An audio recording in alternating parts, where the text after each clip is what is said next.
हाय, मैं हूँ मानसी। कुछ सुनेंगे? दोस्तों, आज हम आपको सुना रहे हैं कविता वर्मा जी की लिखी कहानी विदा। बहुत सशक्त कहानी है ये। इस पर कुछ भी बात करने से पहले बेहतर है कि इस कहानी को पूरा सुन लिया जाए। बस्ती सन्नाटे में डूब चुकी थी। दिन भर की चहल पहल के बाद घर के बाहरी बरामदे सूने पड़े थे। दरवाजे बंद हो चुके थे और उनकी झिरी से दिखती रोशनी जता रही थी कि बस्ती अभी जाग रही है। लोग खा पी कर बिस्तर में जाने की तैयारी में थे। पुरवैया होली की लपटों की तपिश से अपना रुख पलट चुकी थी।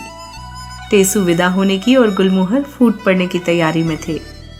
अधिकांश खलिहान बोरियों में समेटे जाकर कोठे में पड़े थे या कुछ अभी भी ठंडी हवा में सिहर रहे थे। महुए की गमक यदा कदा हवा की लहरों पर सवार होने लगी थी। ढम ढमा ढम ढम ढम सन्नाटे को चीरती नरुआ ढोली के ढोल की आवाज ने ऊँगती बस्ती की नीरवता भंग की। बंद दरवाजों के भीतर लोग चौंक पड़े। कुछ असमंजस में थे तो कुछ जान चुके थे कि आवाज कहाँ से आ रही है। कुछ भूल चुके थे और कुछ भूलने का बहाना किए थे कि आज दाखा के बायने का न्योता था। कुछ न्योता पाते ही नकार चुके थे तो कुछ इस इंतजार में थे कि कोई जाता दिखेगा तो हम भी खड़े खड़े शामिल हो जाएंगे। दिन ढले नरुआ ढोली को बस्ती में आते भी कईयों ने देखा था। ढोल बजने का इंतजार भी किया था और जब देर तक आवाज नहीं आई तो उसे भूल भी चुके थे। ढोल की आवाज के साथ हल्के स्वर में गाने की आवाज ने लोगों का कौतूहल बढ़ा दिया। कुछ किवाड़ खुले। किसी ने खिड़की पर रखी तेल पाउडर की शीशियां हटाकर थोड़ा सा पल्ला खोला और उसमें से झांका। कुछ जो आवाज की दिशा में देख नहीं पाए, उन्होंने पीछे के आंगन से पड़ोस की काकी बुआ ताई को आवाज देकर क्या हो रहा है, कौन वहां गया है, ये जानना चाहा। सभी की उत्सुकता का द्वार पूरा खुला था, लेकिन घर का मुख्य द्वार बंद था। अटारी पर चढ़कर देख लेने वाले पूरी मुस्तैदी से दूसरों को खबर देने की अपनी ड्यूटी निभा रहे थे।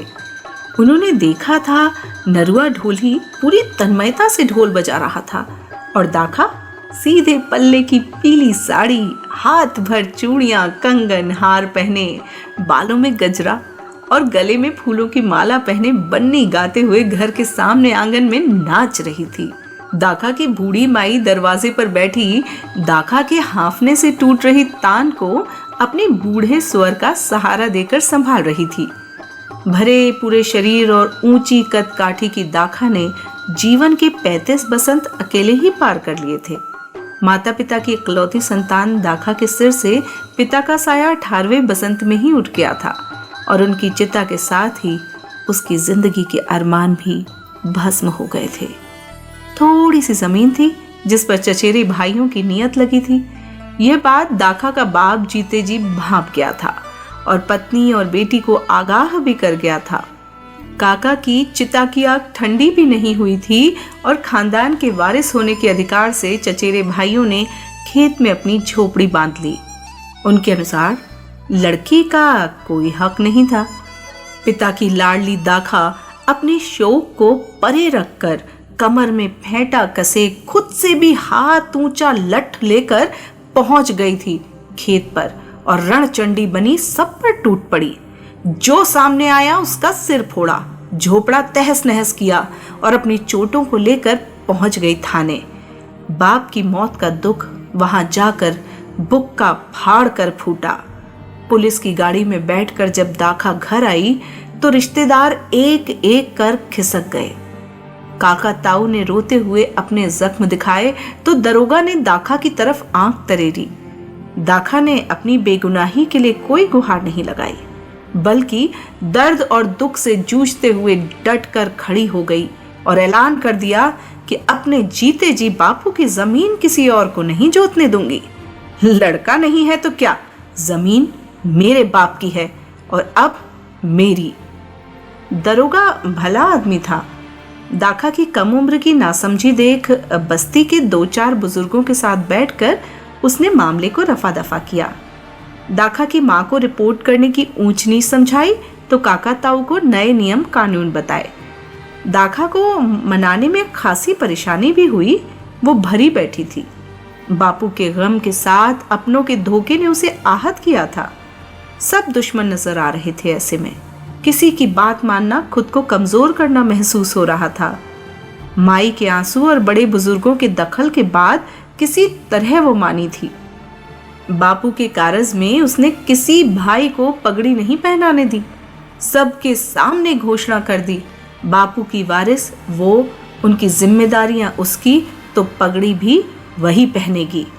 ये उसका डर तो नहीं था, हाँ माई और खुद के प्रति खुद की जिम्मेदारी का एहसास था, जिसे वो सबको बता देना चाहती थी। खूब थू-थू हुई। काका ताऊ बिना खाए चले गए। बातें बनी और खूब चली। दाखा ने पगड़ी पहनी और खेत खलिहान और माई की जिम्मेदारी भी खूब उठाई। रिश्तेदारों का विरोध और तेवर कुछ सालों में ठंडे पड़ गए। उस शाम दाखा खेत से लौटी तो घर के बाहर 2 जोड़ी बड़ी बड़ी चप्पलें देखकर ठिठक गई। उनके घर तो कभी कोई आता जाता नहीं था। माई कई बार खुद के अकेले होने का दुखड़ा उसके सामने रो चुकी थी। बुरा तो उसे भी लगता था, लेकिन किसी से बातचीत करने की मिन्नत तो नहीं की जा सकती। चप्पलें देख जाने क्यों उसका मन आशंकित हो गया। ताऊ अपने बड़े बेटे के साथ खटिया पर बैठे थे। माई उनके सामने जमीन पर घूंघट निकाले बैठी थी, हाँ हूं कर रही थी।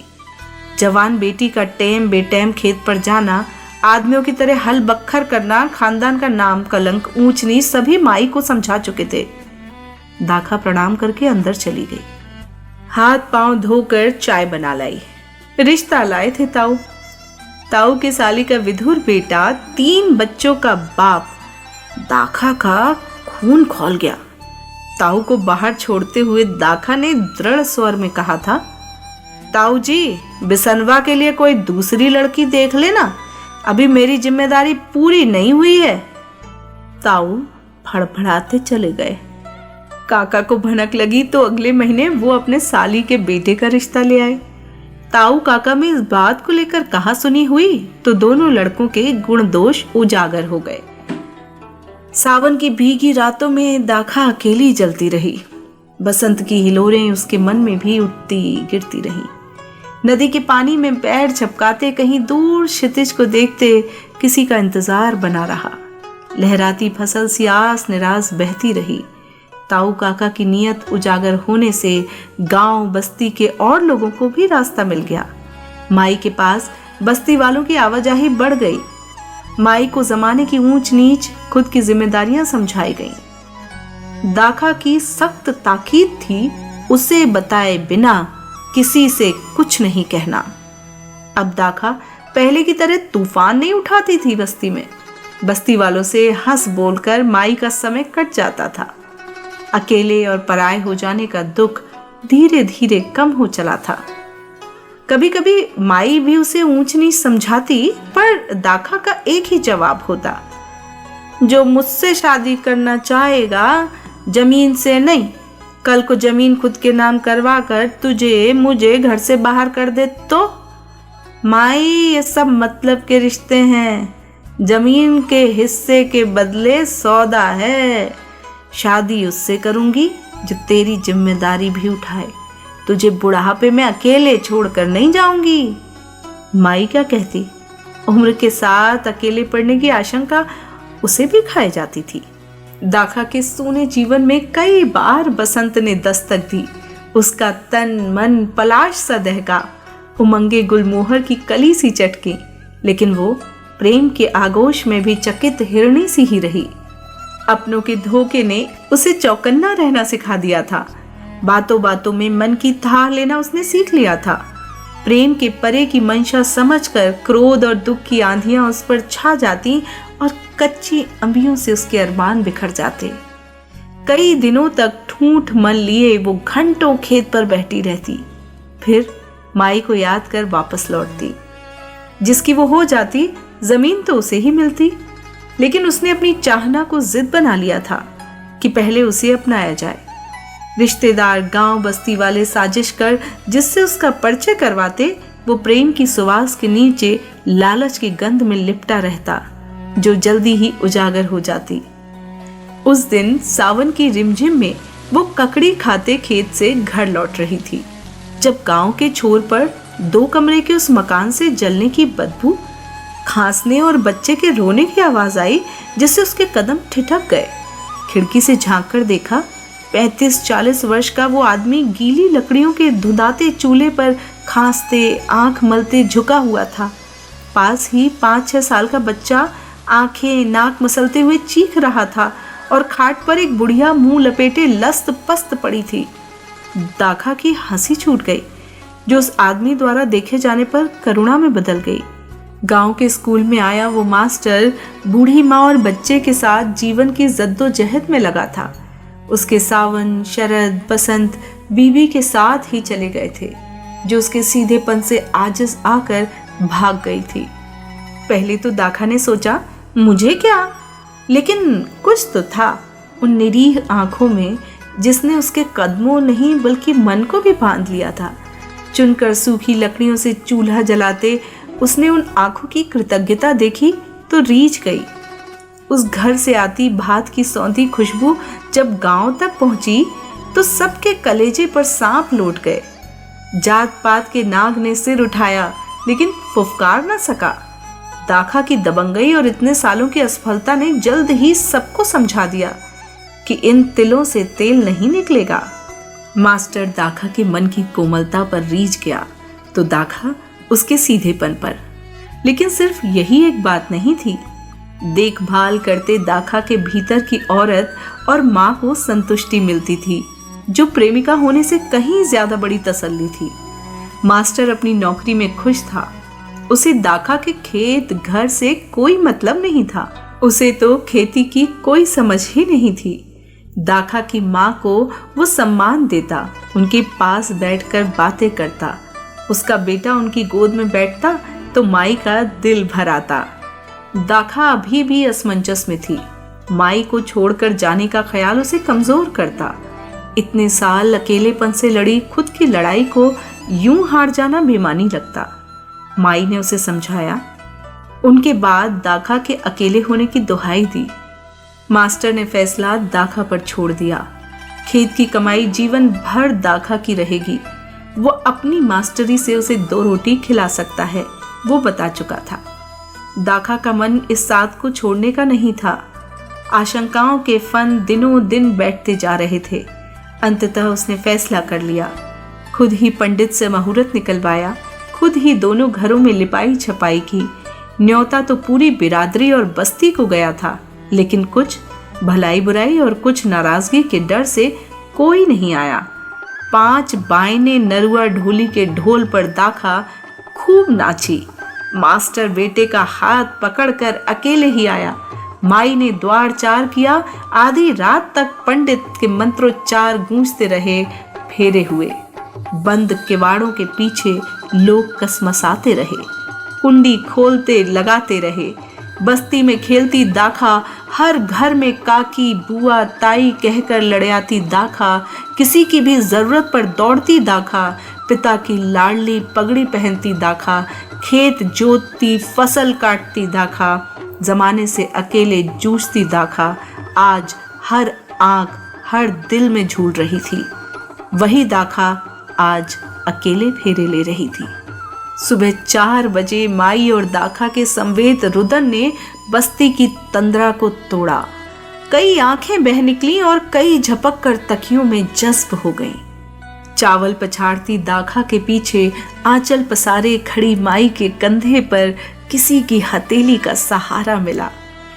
दुख, क्रोध, भलाई, बुराई को छोड़ एक एक कर औरतें बाहर निकलती गईं।